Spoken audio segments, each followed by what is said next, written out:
గుంటూరు జిల్లా మాచర్ల పట్టణంలో ఎమ్మెల్యే జూలకంటి బ్రహ్మానందరెడ్డి తిరంగా యాత్ర నిర్వహించారు. ఉగ్రవాదులను ప్రోత్సహించే ఏ దేశమైనా భవిష్యత్తులో భారీ మూల్యం చెల్లించుకోక తప్పదని ఎమ్మెల్యే అన్నారు.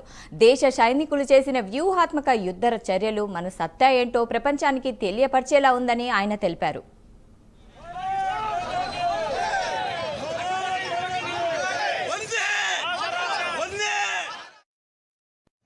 అనేక పాకిస్తాన్ వైమానిక స్థావరాలు వ్యూహాత్మకమైన వాళ్ళ యుద్ధ క్షేత్రాలన్నిటినీ కూడా భారతదేశం నిర్వీర్యం చేయగలిగింది.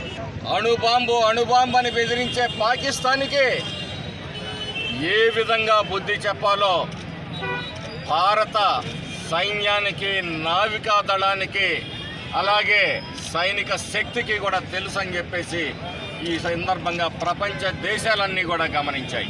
శిఖరాల్ని అందుకునే రోజు మరెంతో దూరంలో లేదని, ఈరోజు భారత వైమానిక శక్తి చైనాని వెనక్కి తన్ని మరి 3వ స్థానంలోకి వచ్చింది అంటే ఈ మేక్ ఇన్ ఇండియా కార్యక్రమాన్ని మరి మీ అందరూ కూడా గర్వపడాలని చెప్పి ఈ సందర్భంగా తెలియజేస్తూ, భారతీయుల్లో అనేక కులాల మధ్య, మతాల మధ్య, ప్రాంతాల మధ్య చిచ్చుపెట్టే నాయకులందరూ కూడా కబడ్దారని చెప్పి ఈ సందర్భంగా హెచ్చరిస్తూ